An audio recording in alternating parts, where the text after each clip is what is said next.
Wa na'udzu billahi min syururi anfusina wa min sayyiati a'malina. May yahdihillahu fala mudilla lahu wa may yudlil fala hadiyalah. Asyhadu an la ilaha illallah wahdahu la syarikalah wa asyhadu anna Muhammadan abduhu wa rasuluhu la nabiyya ba'dah. Bapak Ibu jamaah rahimakumullah, sehat nggih Bapak Ibu ya.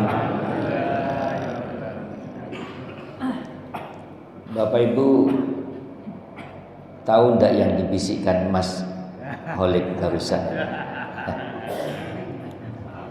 Sepenggal kata yang sangat menentukan. Alhamdulillah ada sarapannya. Jadi tidak jadi saya gojloki lagi.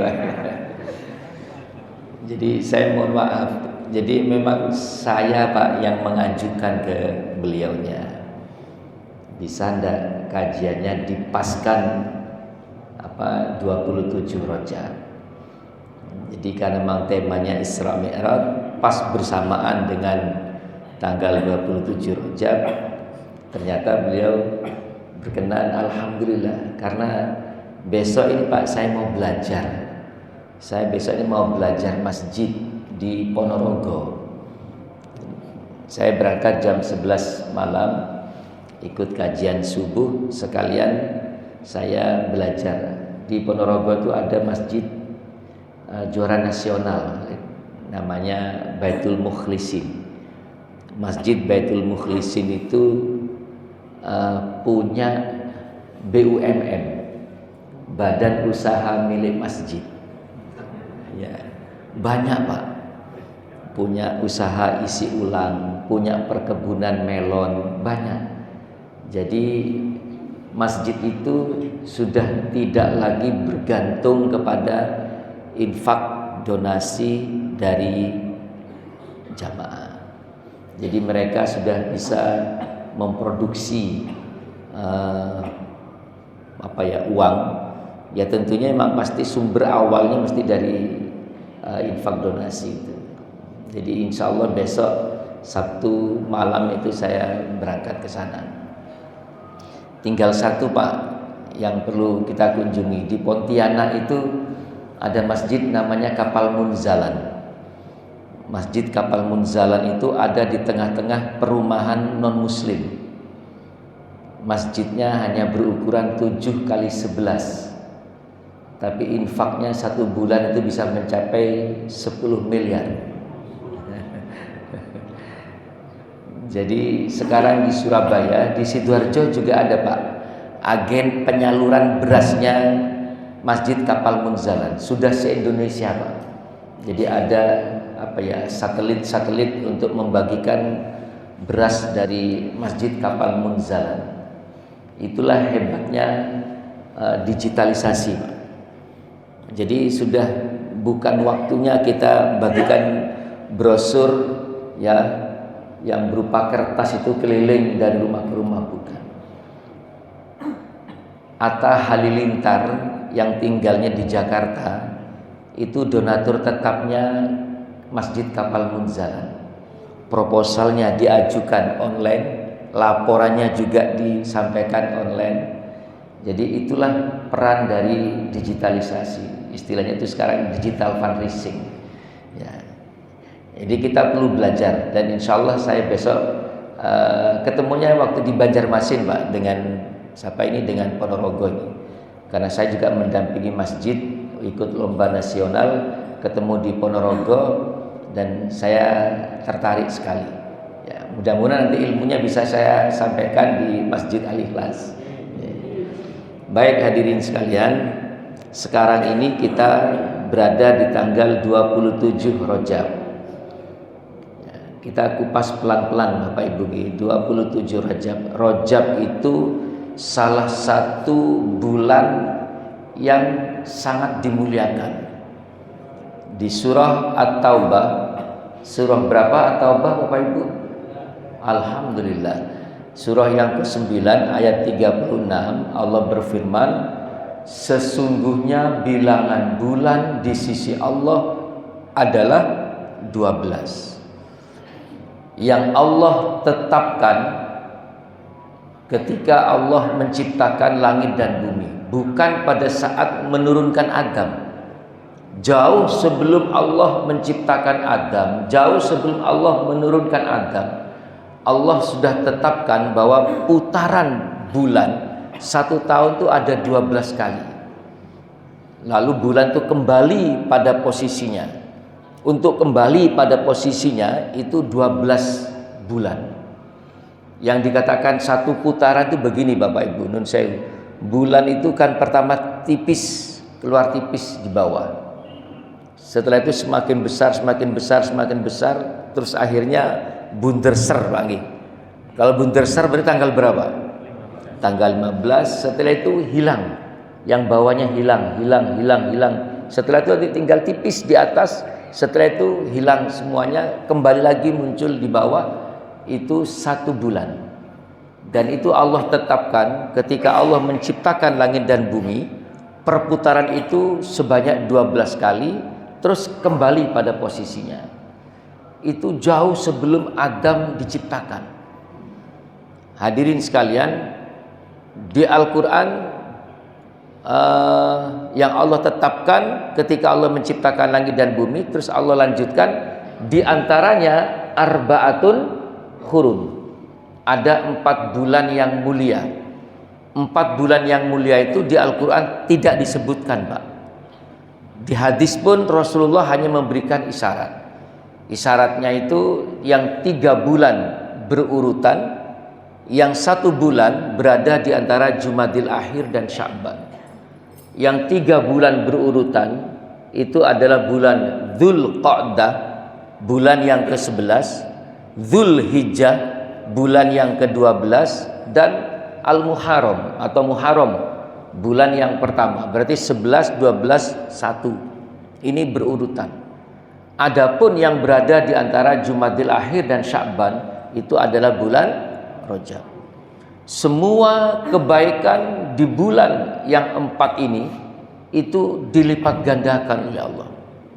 Puasanya dilipat gandakan pahalanya, sholatnya dilipat gandakan pahalanya, ya, semuanya dilipat gandakan. Infak, sedekah, sarapannya juga pahalanya dilipat gandakan.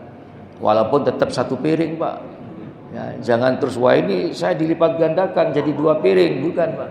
Tetap 1 piring, hanya pahalanya dilipat gandakan. Ya.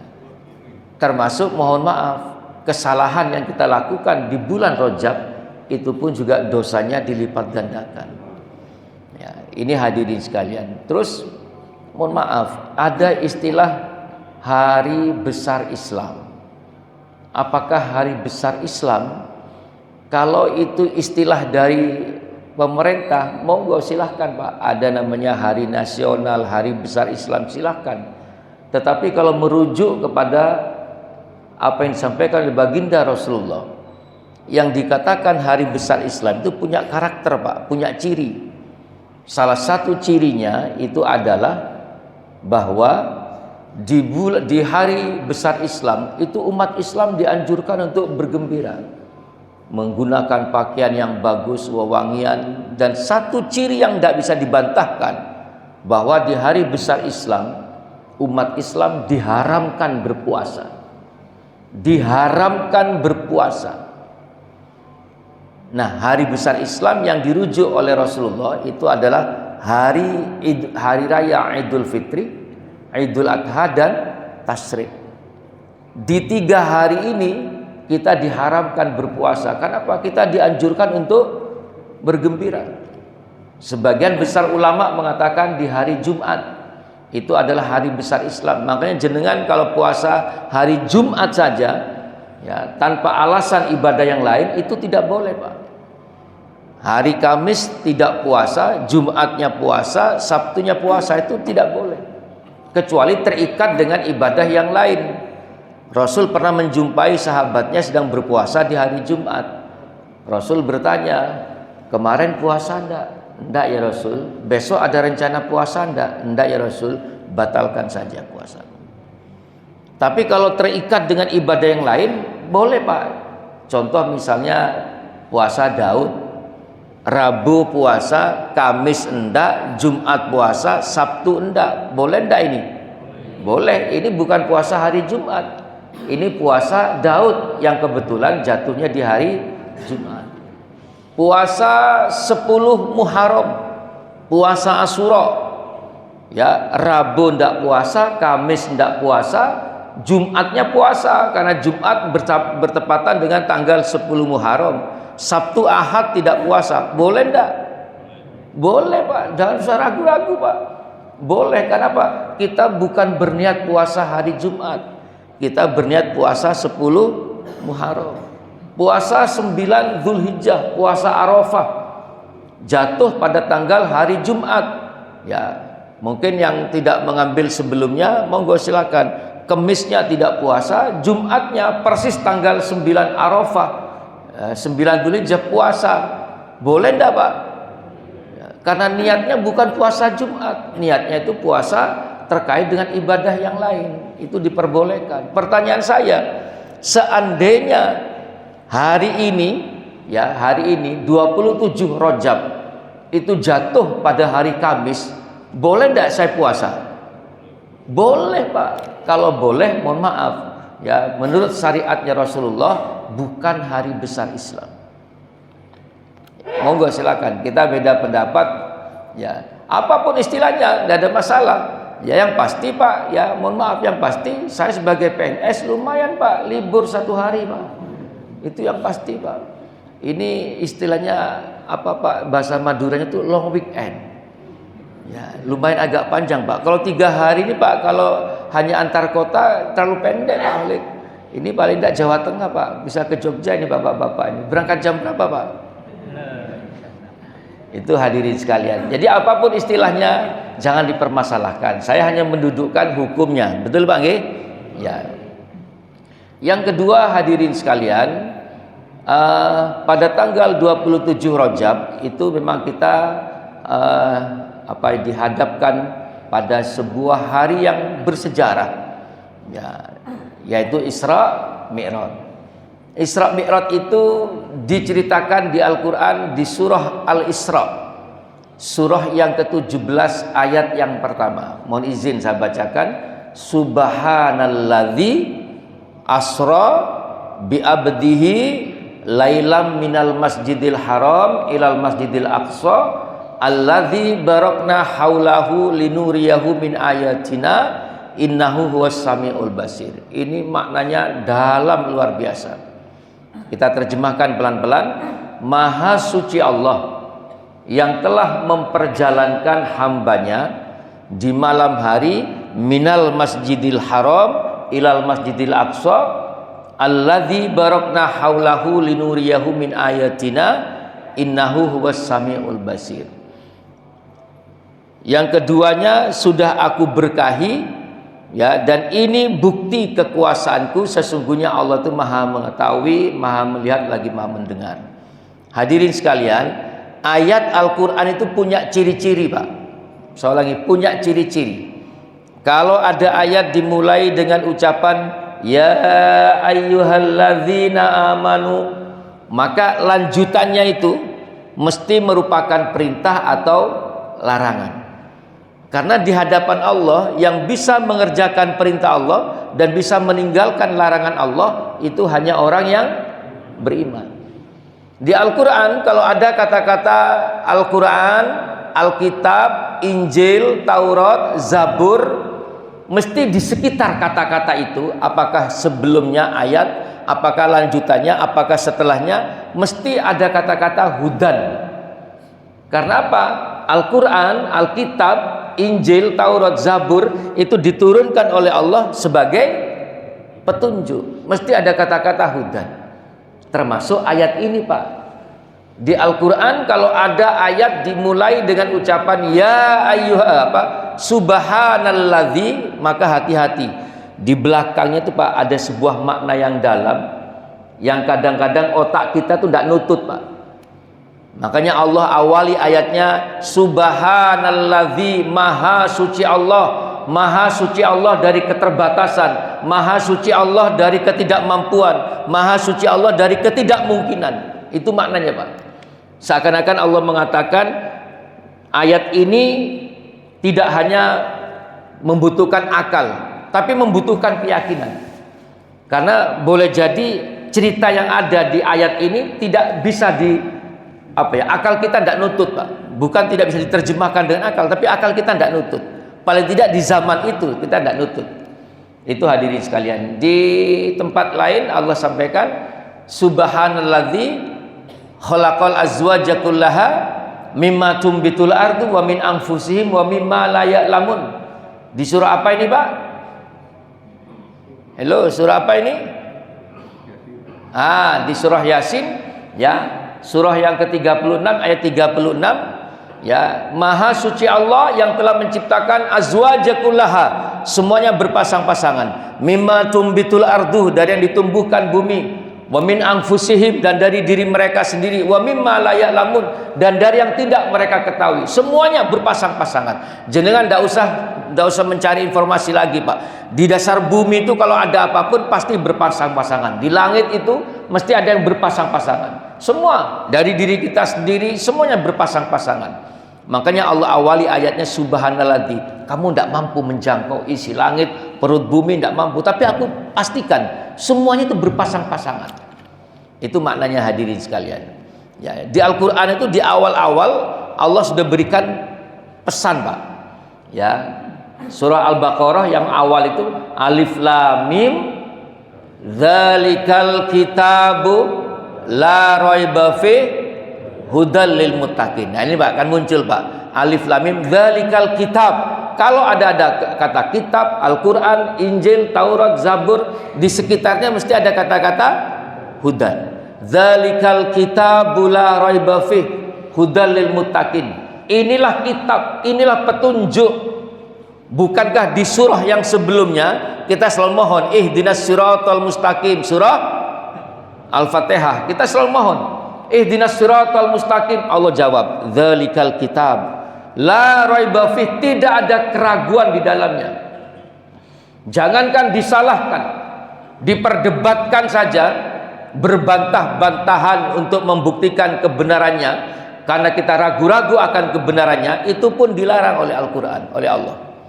Hudal lil muttaqin, petunjuk bagi orang bertakwa. Terus Allah niku Bapak Ibu memberikan daftar, memberikan list siapa saja orang yang bertakwa itu. Nah, kalau ada daftar, Pak, ada urut-urutan, itu mesti hadirin sekalian diurut dari yang paling prioritas. Contoh misalnya, yarfa'illahul ladzina amanu minkum walladzina utul ilma darajat. Allah akan angkat derajat di antara kita ini, ya, lebih tinggi. Siapa mereka? Alladzina amanu minkum walladzina utul ilma. Yang pertama adalah orang yang beriman di antara kamu dan orang yang berilmu. Dulu mana iman dengan ilmu disebut? Itu, Pak, prioritas. Karena orang itu kalau beriman, belajar agama, ya, khusyuk di masjid dan sebagainya, mesti nanti dia akan menemukan tuntutan untuk menuntut ilmu, Pak. Pasti nanti orang beriman itu akan dituntut untuk menuntut ilmu. Tapi orang yang berilmu, ya, belum tentu dia menyentuh imannya. Mohon maaf, orang yang melakukan banyak kejahatan itu bukan tidak pinter, itu orang pinter, Pak. Ya, tapi karena imannya ditinggal, akhirnya dia hanya melakukan kepandaiannya untuk kemudaratan. Ya, sudah. Ada lagi di surah Yusuf. Surah Yusuf itu mengatakan qala ja'alni ala hazainil ad inni hafidun alimun. Apa kata Nabi Yusuf? Surah Yusuf ayat 55. Jadikan saya ini pejabat di Mesir, karena saya punya dua karakter kuat, hafidun, alimun. Hafidun ini artinya dapat memegang amanah, representasi dari iman. Sedangkan yang kedua adalah ilmu, alimun, profesional, berilmu dan profesional. Tapi saya tanya, iman dulu apa ilmu dulu? Iman dulu. Makanya Rasul mengatakan al-adab fauqa ilmi, budi pekerti, akhlak itu fauqa ilmi, di atasnya ilmu. Di pesantren-pesantren itu, Pak, silakan Bapak kalau masuk ke pondok-pondok besar itu ada bacaan, Pak, di depan, Pak. Belajarlah adab sebelum menuntut ilmu. Adab itu mewakili iman, mewakili akhlak. Nah, Allah sampaikan ciri orang yang bertakwa itu diurut oleh Allah dari yang paling prioritas, Pak. Alladzina yu'minuna bil ghaib. Orang bertakwa itu ciri yang pertama percaya kepada yang ghaib. Itu disebutkan. Memang lanjutannya ada perintah sholat, ada zakat. Alladzina yu'minuna bil ghaib wa yuqimunas shalah wa mimma razaqnahum. Ada sholat, ada zakat. Tapi sebelum itu Allah sampaikan ciri utama yang pertama dari orang bertakwa itu adalah percaya kepada yang ghaib. Faham Pak Gi? Seakan-akan Allah berpesan, nanti kalau kamu baca Al-Quran, kamu akan bertemu dengan cerita seorang perempuan melahirkan anak tanpa seorang suami. Itu ghaib. Tapi kalau kamu ingin dikatakan bertakwa, kamu harus percaya. Nanti ketika kamu belajar Al-Quran, kamu akan bertemu dengan seorang nabi yang menepukkan tongkat di Laut Merah terbelah dan mereka bisa melintas di tengahnya. Itu ghaib. Tapi kalau kamu ingin dikatakan bertakwa, kamu harus termasuk, hadirin sekalian, cerita Isra Mi'raj. Allah sampaikan ada hambaku yang melintas dari tempat yang begitu jauhnya, tidak sampai satu malam, ya, melampaui kelaziman. Masjidil Haram, Masjidil Aqsa itu jaraknya Pak 1239. Dari mana saya tahu? Google Pak. Ya, 1239. Nabiullah Ibrahim saja melintas jarak ini Pak 1 bulan lebih. Ya. Ini ghaib. Ya. Tapi kata Allah, kalau kamu ingin dikatakan bertakwa, kamu harus percaya. Itu yang pertama Pak, kata-kata subhanalladzi. Makanya ada sedikit hilaf, tapi tidak banyak. Ya, ada ulama yang mengatakan bahwa Isra Mi'raj itu tidak fisikal. Isra Mi'raj itu hanya ilusi, mimpinya Rasul. Dasarnya itu, alasannya sebagai dalilnya itu karena hadisnya Aisyah. Aisyah itu Pak 2 kali bangun menemui Rasul sedang tidur. Ya, itu yang akhirnya dipakai sebagai dasar bahwa Rasul selama Isra Mi'raj itu beliau tidur. Ya, kata ulama yang tidak sependapat dengan itu, loh, Aisyah itu bangunnya jam berapa? Ya, kalau Aisyah itu bangun jam 8, jam 9, Rasul Isra Mi'raj jam 10, ya gak menang. Sederhana sekali Pak. Karena apa? Kalau hanya sekedar ilusi, kalau hanya sekedar mimpi, lah untuk apa Allah awali ayatnya dengan ucapan subhanalladzi? Kalau hanya mimpi, ilusi itu bukan hal yang istimewa, bukan ghaib Pak. Ya, baik, saya lanjutkan. Ya, asro, subhanalladzi asro, yang memperjalankan. Asro itu artinya memperjalankan Pak, beda dengan Isra. Kalau Isra itu perjalanan, Israel itu perjalanan. Israel itu Pak nama lain dari Nabi Yakub.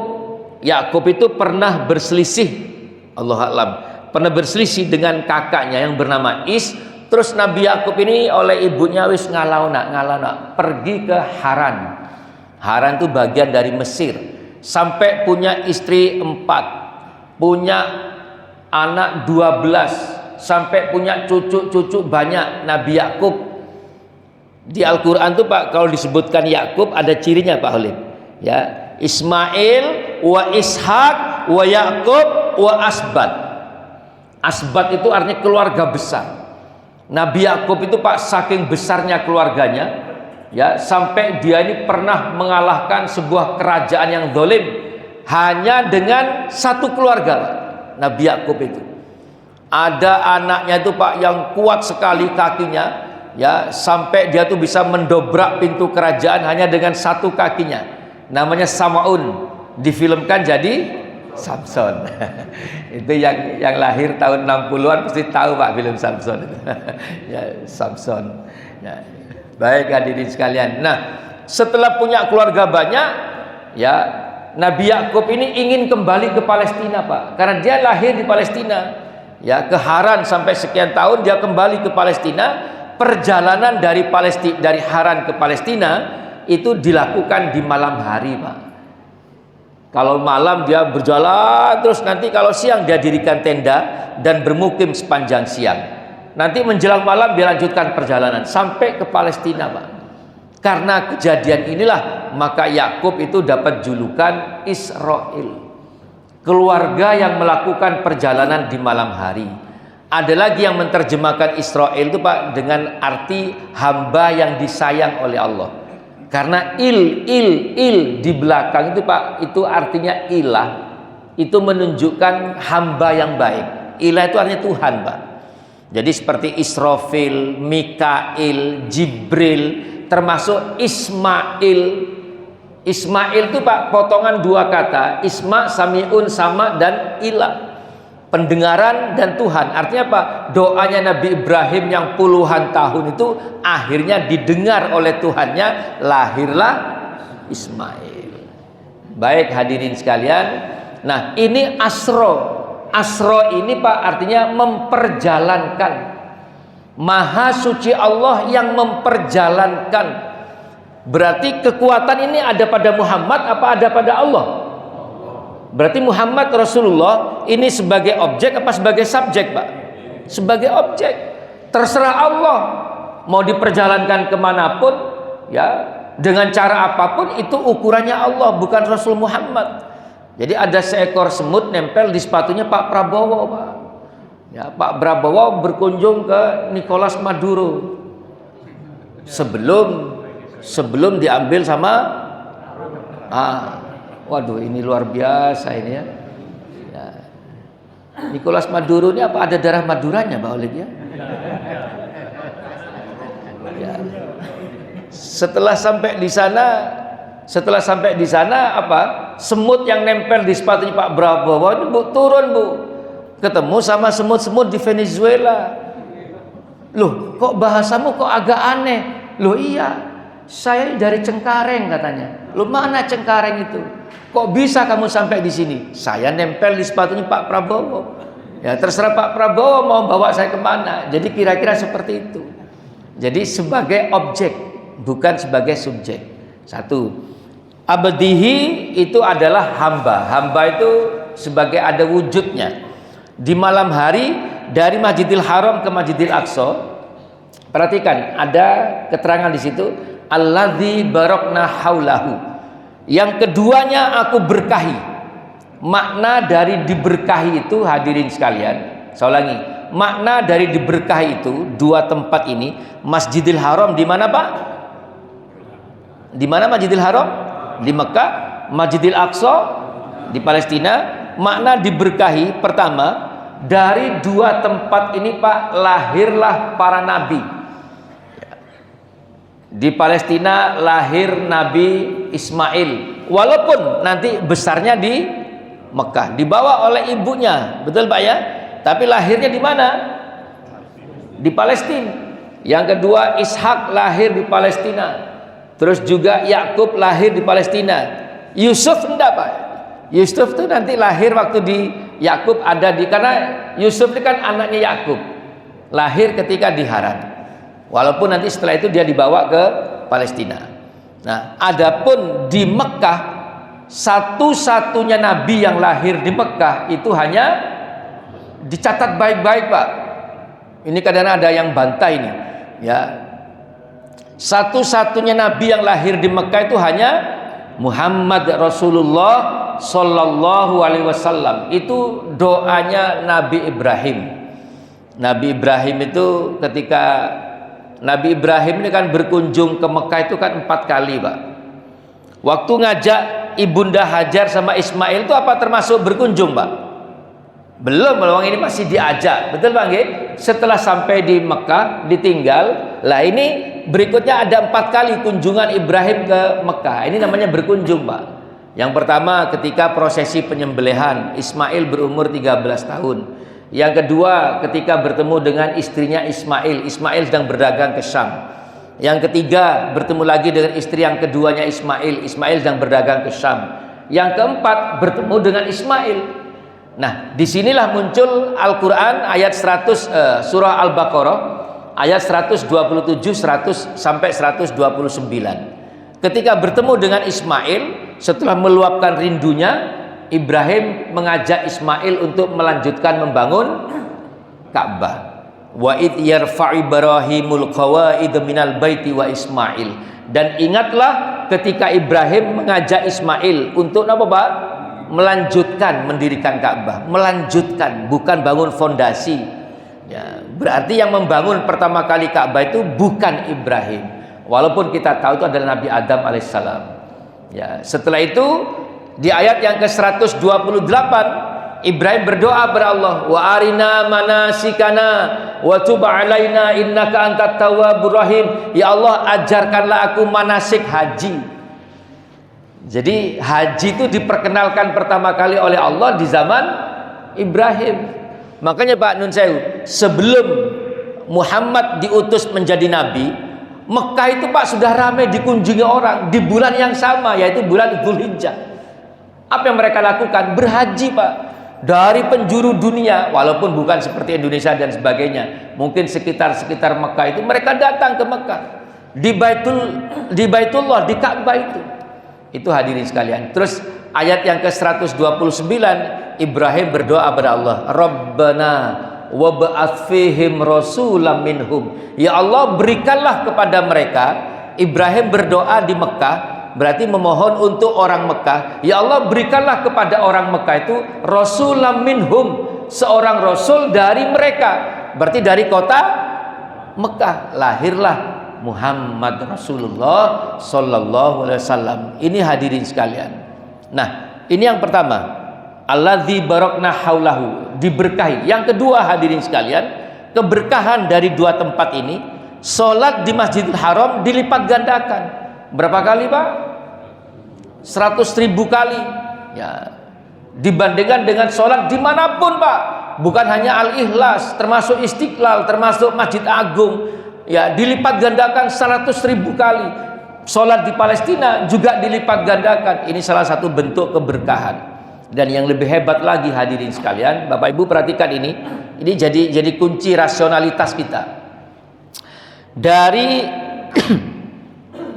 Dari Masjidil Haram ke Masjidil Aqsa itu ada sifat-sifat fisika. Yang pertama ada jarak 1239 km. Itu kan sifat fisika Pak. Ya. Ada lagi waktu. Kelaziman orang menempuh jarak ini 1 bulan lebih. Ada lagi tekanan, gesekan, gravitasi, mungkin kelembaban, suhu, semuanya ini adalah unsur fisika yang ketika Rasul Isra itu dipanggil oleh Allah. Semua ini makhluknya Allah Pak. Hei suhu, hei kelembaban, hei tekanan, hei gesekan, semua dipanggil. Berikan perjalanan yang bagus. Sama seperti ketika Nabi Ibrahim dibakar oleh Raja Namrud. Api itu Pak dipanggil Pak. Ya nar kuni barda wa salaman ala Ibrahim. Wahai api, dinginlah kamu dan berikanlah keselamatan kepada Ibrahim. Apa jawabannya api Pak? Sami'na, saya dengar ya Allah dan aku patuh. Karena apa? Api juga merupakan makhluknya Allah. Yusabbihu lahu ma fis samawati wa ma fil ard. Semua yang ada di langit dan di bumi itu Pak tunduk kepada Allah. Termasuk ini Pak, jaraknya dipanggil. Jarak, tunduk kamu kepadaku. Jarak yang 1239 itu jadi tidak ada Pak. Ya, waktu yang seharusnya 1 bulan lebih jadi tidak ada. Gesekan, tekanan Pak. Jenengan bisa bayangkan, walaupun menunggangi kendaraan yang disebut dengan buruk, tapi kan tidak ada keterangan Rasul Isra itu menggunakan jaket kulit, Rasul menggunakan helm teropong full face, atau mungkin pakai kacamata riben. Ada keterangan begitu? Tidak ada Pak. Atau mungkin Rasul dilindungi oleh kabin? Tidak ada Pak. Jadi hanya ada Rasul menunggangi buruk. Kalau sifat-sifat fisika itu masih ada di antara Masjidil Haram dan Masjidil Aqsa, hancur Pak tubuhnya Rasul. Betul Pak? Pernah lihat film bagaimana pesawat yang jendelanya terbuka? Apa yang terjadi Pak? Kacau Pak di dalam itu Pak. Jadi Rasul ini melintas tidak pakai alat pembantu apapun, tapi semua sifat fisik yang ada di antara Masjidil Haram, Masjidil Aqsa, semuanya tunduk kepada Allah. Sama seperti api ketika membakar Ibrahim, fisik apinya ada, tapi sifat panasnya sudah tidak ada. Itu hadirin sekalian. Baik, ini menerjemahkan sedikit ayat Al-Isra ayat yang pertama. Lalu sejarahnya bagaimana? Ya, ini Pak lagi Pak, maaf saya tambahkan, di akhir ayat itu ya, alladzi barakna haulahu min ayatina, lupa ada kata-kata min ayatina. Ini adalah bukti kekuasaanku, kata Allah. Kalau ada ayat ya di dalamnya ada kata-kata min ayatina, min ayatihi, itu seakan-akan Allah dengan sombongnya mengatakan aku loh isok sembarang kali. Ini adalah bukti kekuasaanku. Itu hadirin sekalian. Lah terus kalau ini hanya dianggap sebagai mimpi, ilusi, kan yang tidak benar. Sudah baik. Sekarang kapan terjadinya Isra wal Mi'raj? Isra Mi'raj ini hadirin sekalian terjadinya pada tanggal 27 Rajab tahun 11 kenabian. Tahun 11 kenabian. Berarti Rasul berumur pinten, Pak? Matematika Pak ini, Pak. X sama dengan 40, Y sama dengan X plus 11. Berarti berapa, Pak?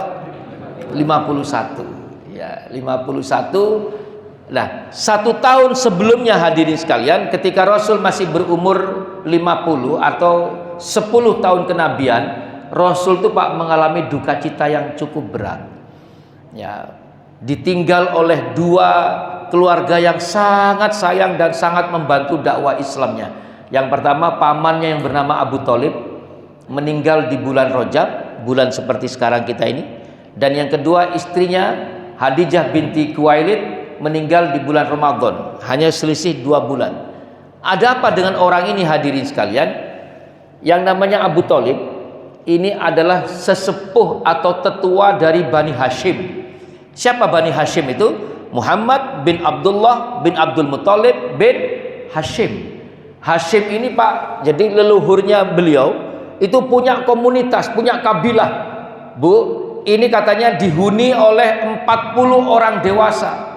40 orang dewasa ini Bu disuruh ke barat, ke timur, kemanapun, bahkan disuruh perang pun bergantung Abu Thalib ini Pak, karena ini orang ketuanya Pak. Nah, Abu Thalib meninggal. Orang Quraisy takut dengan Abu Thalib karena dia ini ada komunitasnya. Sekarang meninggal.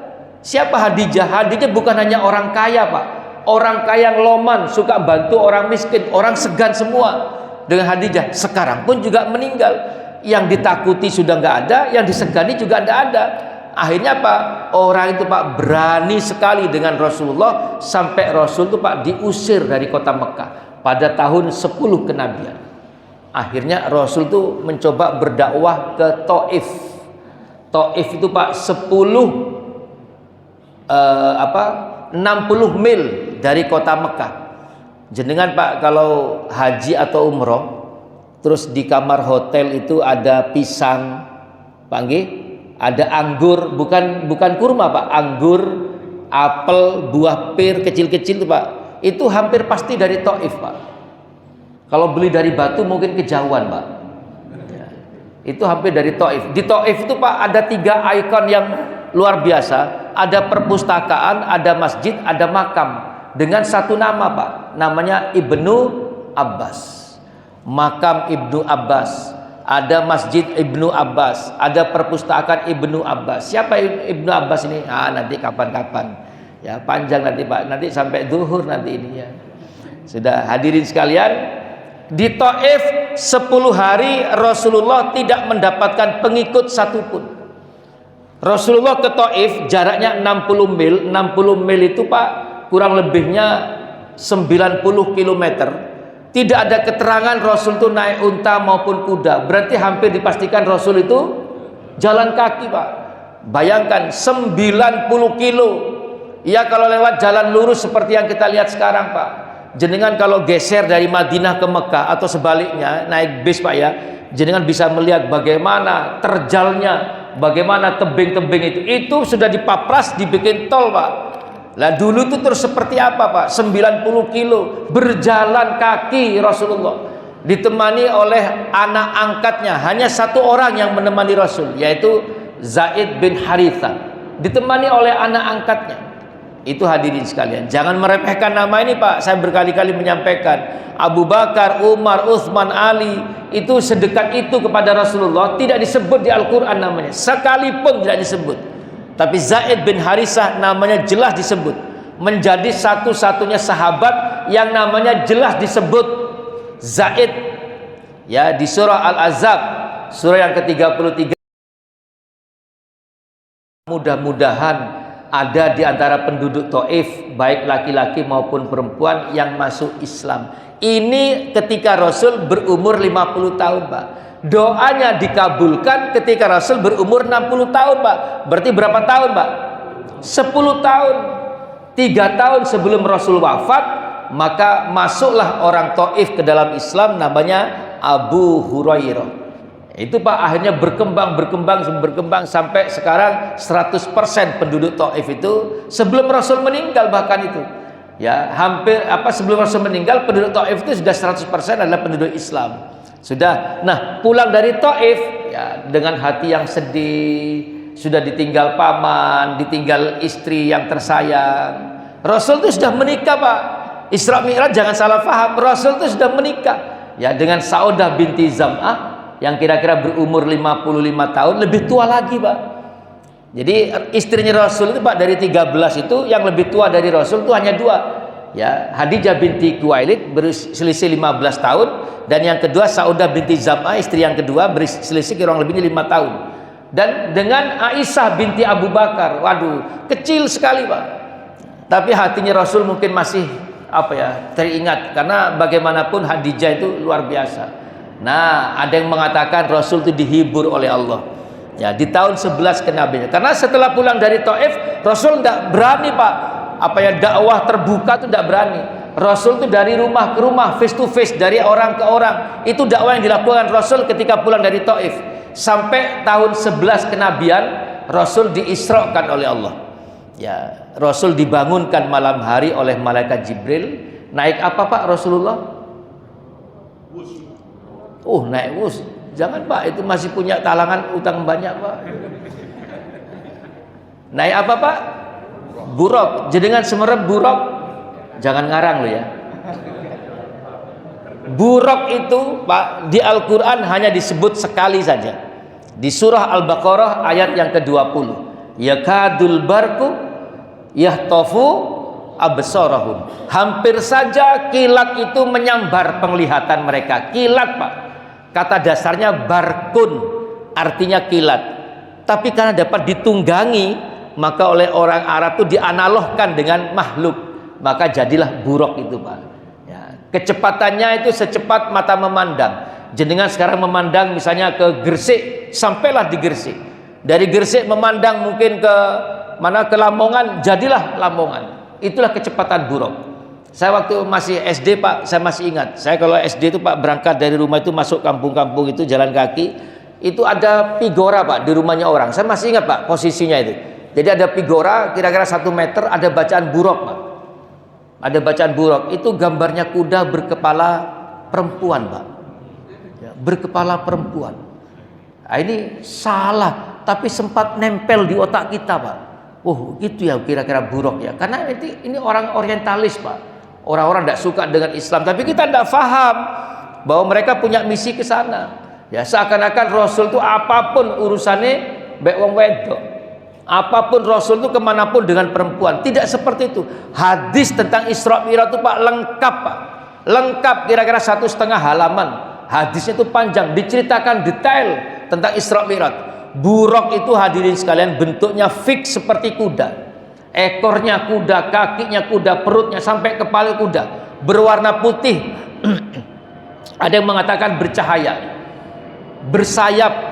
Ukurannya itu, Pak, lebih kecil dari bihol. Apa bihol itu, hadirin sekalian? Bihol itu, Pak, hasil persilangan antara kuda dengan keledai. Kuda dengan keledai ini, Pak, beda jenis, beda spesies. Saya ulangi, kuda dengan keledai itu beda spesies. Ketika dikawinkan masih melahirkan satu generasi tapi steril, Pak.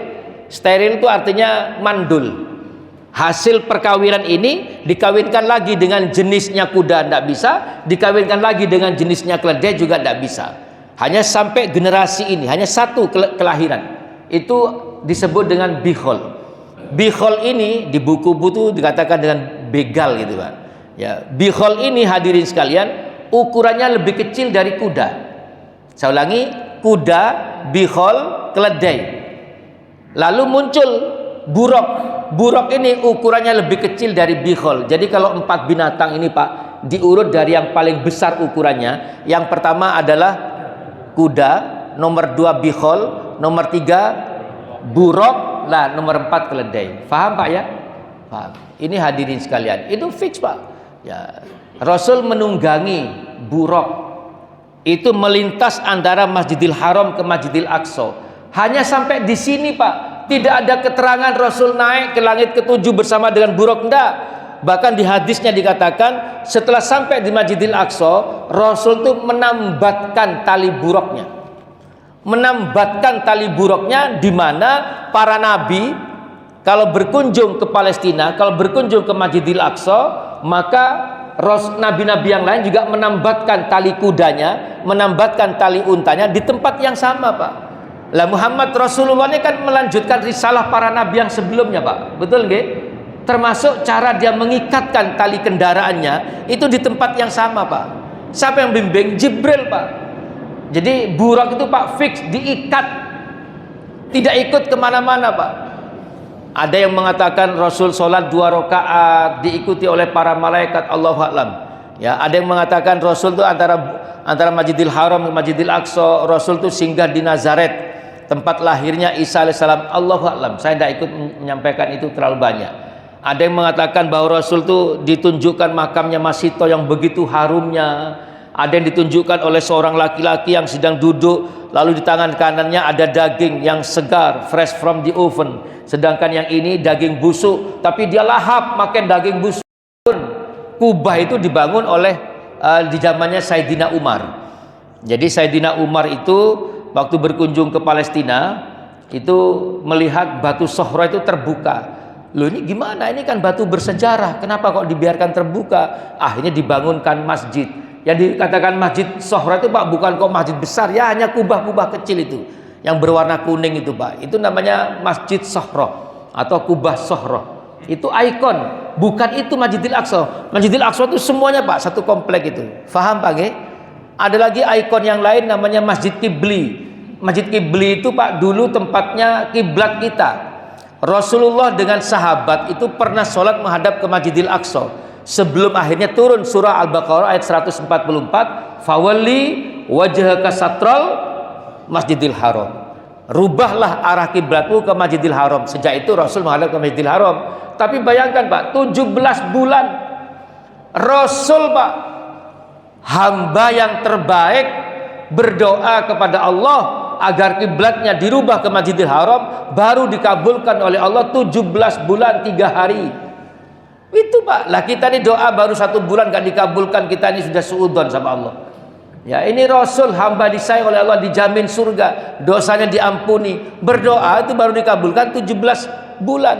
Lah bayangkan dengan Nabi Ibrahim berdoa kepada Allah, punya anak, baru dikabulkan 30 tahun berikutnya. Ini hadirin sekalian. Baik, ada ikon yang lain namanya Masjid Buraq, tempatnya Rasul mengikatkan tali buraqnya. Ada lagi namanya tembok ratapan. Betul Pak nggih? Di Masjidil Aqsa itu kan ada tembok ratapan, itu orang Yahudi yang nempel-nempel begitu Pak.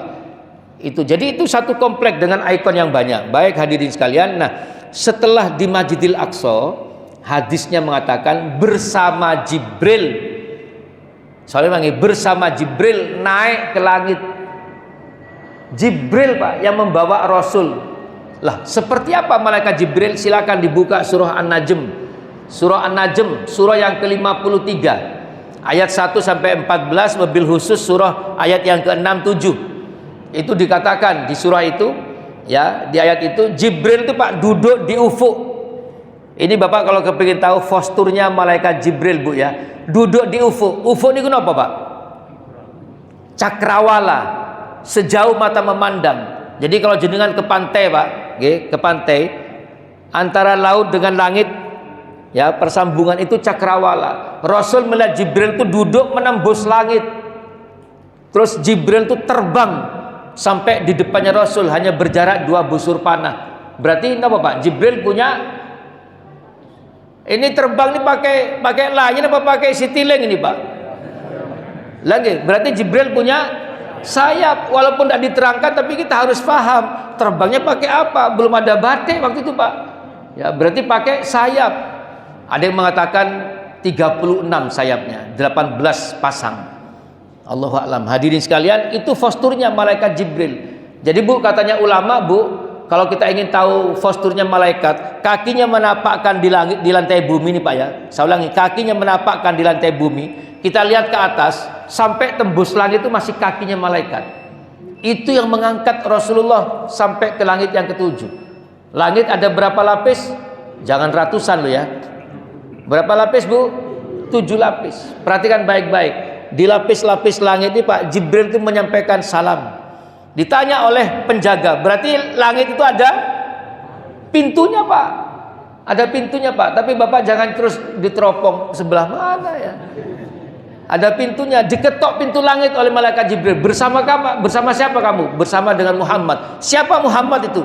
Apakah sudah diberkahi oleh Allah? Ya, ini sudah diberkahi oleh Allah. Setiap pintu Jibril itu menyampaikan seperti itu. Di langit yang pertama bertemu dengan Nabi Adam alaihissalam.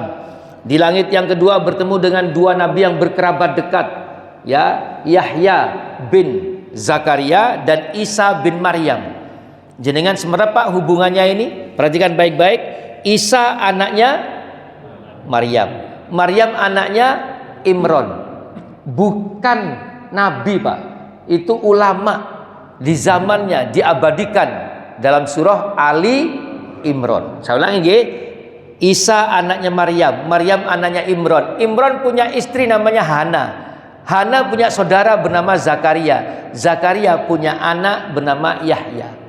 Zakaria ini Bu lama ndak punya anak, terus ngepek pancingan. Nggih, lari alit umur 3 tahun.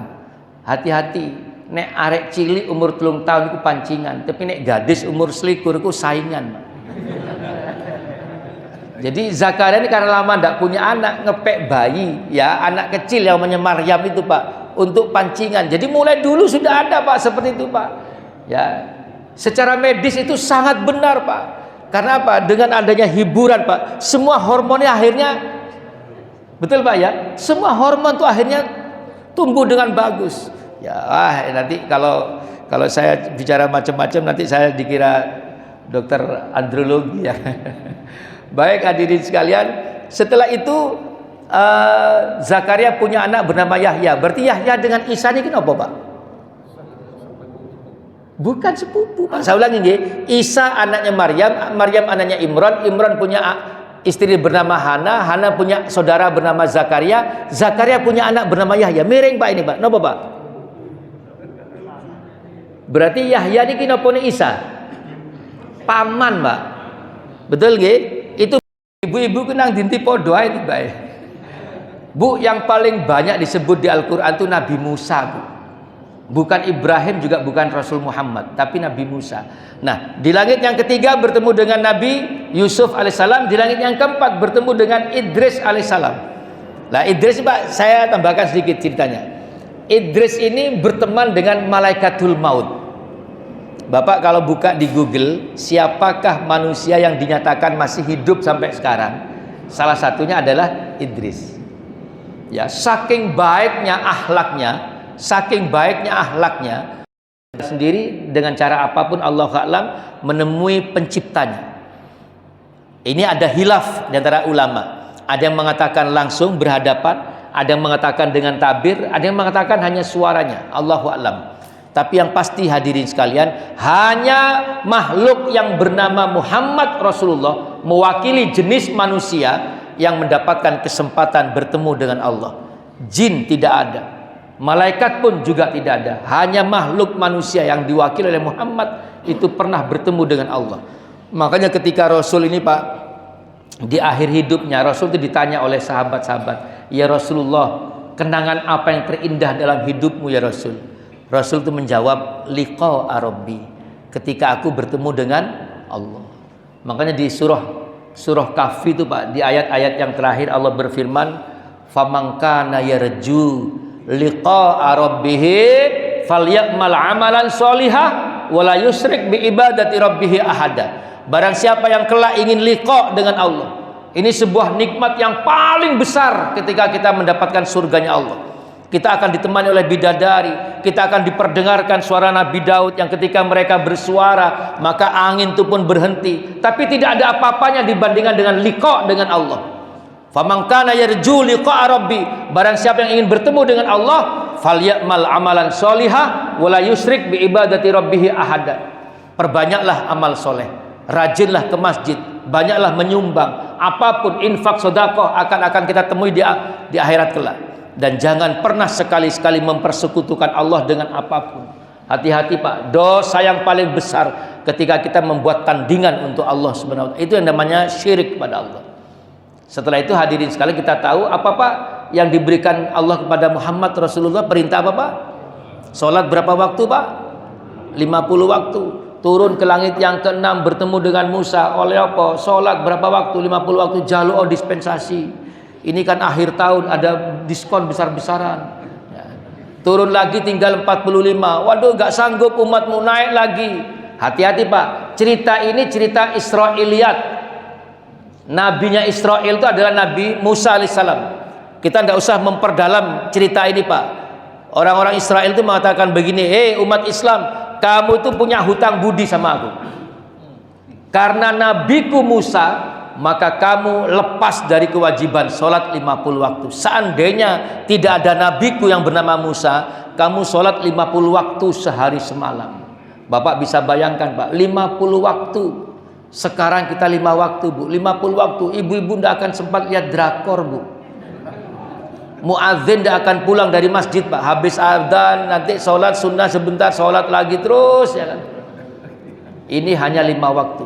Hadirin sekalian, kita selesaikan yang namanya sholat. Hadirin sekalian, ketika Allah ingin menyampaikan perintah puasa, perintah zakat, perintah haji, perintah waris, perintah nikah, Allah cukup sampaikan perintah itu lewat malaikat Jibril. Jibril, ini ada perintah tentang puasa, sampaikan pada kekasihku Muhammad. Jibril, ini ada perintah tentang nikah, sampaikan pada Muhammad. Jadilah wahyu itu Pak. Tapi untuk sholat, Jibril oleh Allah disuruh minggir. Aku ingin menyampaikannya langsung kepada Muhammad Rasulullah, menunjukkan bahwa perintah sholat itu perintah yang paling utama, perintah yang paling penting. Bapak Ibu, mohon maaf, untuk sholat saya hanya menyampaikan satu perintah Allah, jangan ditinggal. Jangan ditinggal. Sholatlah kamu dengan cara apa kamu, sholatlah kamu dengan kondisi kamu seperti apapun. Hanya satu, jangan ditinggal. Selama masih hidup dan sadar, tetap kita harus mengerjakan sholat. Sholat itu Pak afdolnya berdiri. Tidak sanggup berdiri, duduk. Ya Allah, aku tidak bisa kalau berdiri. Duduk saja, yang penting dikerjakan ya. Tidak sanggup berdiri, Allah berbaring, angkat tanganmu takbir. Ini ada selang, ada infus ya Allah. Sudah cukup dengan isyarat saja. Yang penting dikerjakan. Afdolnya di masjid, boleh di kendaraan Pak, di pesawat, di kereta, dimanapun boleh. Hadirin sekalian, zuhur itu afdal dikerjakan waktu zuhur. Boleh nggak zuhur dikerjakan waktu asar? Namanya jamak. Zuhur itu 4 rakaat. Boleh nggak dikerjakan 2 rakaat? Namanya qashar. Yang penting satu Pak, jangan ditinggal. Apapun hajatan kita, apapun safar kita, apapun acara kita, jangan pernah meninggalkan sholat. Karena apa? Sholat itu merupakan pembeda, merupakan batas antara muslim dengan kafir. As-sholatu imaduddin, faman aqamaha faqad aqamaddin, wa man tarakaha faqad hadamaddin. Salat itu merupakan pilarnya agama. Barang siapa menjaga salatnya, salat di awal waktu dengan kualitas salat yang bagus, tumakninah, gerakannya bagus, bacanya bagus, maka itu sama dengan menjaga agamanya. Wa man tarakaha faqad hadamaddin. Tapi barang siapa melalaikan salatnya, salat asal-asalan, hanya sedar menggugurkan kewajiban, bahkan dia lupa dengan salatnya, itu sama dengan merobohkan agamanya. Hati-hati Pak. Jangan karena kita mengatakan saya tidak pernah berzina, saya tidak pernah mabuk-mabukan, saya tidak pernah berjudi, saya tidak pernah membunuh orang, amanlah saya masuk surga, tapi melalaikan sholat. Orang pernah berzina, pernah mabuk-mabukan, pernah membunuh orang, bahkan ketika dia bertaubat mohon ampun dengan sungguh-sungguh kepada Allah, fa insya Allah diampuni. Tapi kalau melalaikan sholat itu urusannya beda Pak. Nomor 2 Pak, setelah syahadat baru sholat. Melalaikan ini sama dengan tidak punya apapun. Hadirin sekalian, oleh sebab itu hadirin sekalian, mari kita berjanji pada diri kita, kita jaga sholat kita. Tidak hanya sedang mengerjakan Pak, tapi ayo kerjakan pada saat yang paling bagus. Kata Rasulullah, ibadah yang paling dicintai oleh Allah itu adalah as-sholatu ala waqtiha, salat di awal waktu, menunjukkan bahwa itu prioritas. Kalau di akhir waktu itu karena sudah selesai semuanya Pak baru sholat, jangan Pak, tinggalkan semuanya demi sholat. Jangan selesai semua baru sholat, jangan Pak. Tidak ada kesibukan apapun melebihi sholat. Masjid ini pun Pak, kalau ada kegiatan ceramah atau apapun, kalau waktu sholat tinggalkan Pak. Karena apa? Masjid dibangun yang paling utama adalah sebagai tempat sholat. Saya rasa mungkin itu Pak. Mungkin ada pertanyaan, saya persilakan. Saya izin minum. Bismillah. Assalamualaikum warahmatullahi wabarakatuh. Waalaikumsalam. Ya. Saya pernah mendengar tentang perintah sholat ini. Ternyata Nabi Isa itu juga menjalankan sholat, Pak. Jadi apakah saya salah memahami maksud perintah sholat dengan Isra Mi'raj ini hanyalah masalah waktunya atau sholatnya? Oke, terima kasih. Assalamualaikum warahmatullahi wabarakatuh.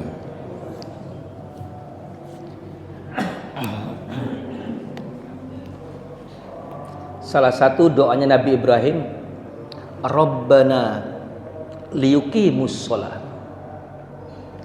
Betul Pak nggih? Jadi Nabi Ibrahim itu berdoa di surah Ibrahim apa itu? Rabbana inni askantu min dzurriyyati biwadin ghairi dzari. Bukan. Di zamannya Nabi Ibrahim itu sudah berdoa, ya Allah, jadikanlah aku ini orang yang rajin sholat, wa dzurriyyatihi, dan juga anak keturunanku. Sholat itu Pak dalam bentuk yang mungkin tidak sama, tapi itu sudah dilakukan sejak Nabi Adam alaihissalam. Bukan bentuknya mungkin yang tidak sama Pak. Sama seperti apa ya? Sama seperti puasa itu. Kutiba alaikumusiyam kama kutiba alal ladzina min qablikum. Aku wajibkan puasa seperti halnya aku wajibkan kepada umat-umat sebelum kamu. Artinya apa? Semua umatnya Allah ini, hambanya Allah, mulai dari Nabi Adam sampai kita semua ini melakukan syariat yang hampir sama Pak. Hanya bentuknya tidak sama. Nabi Adam itu puasanya, katanya para ulama itu puasanya ketika dia diperintah oleh Allah untuk tidak mendekat, wala taqrabah hadhihi syajarata, tapi janganlah kamu dekati pohon itu. Itu bentuk puasanya Nabi Adam, apapun bentuk puasanya. Nabi Isa kita pernah mendengar puasanya 40 hari. Nabi Daud puasanya sehari puasa sehari tidak. Nah, Nabi Muhammad perintah puasanya 30 hari atau 1 bulan di bulan Ramadan.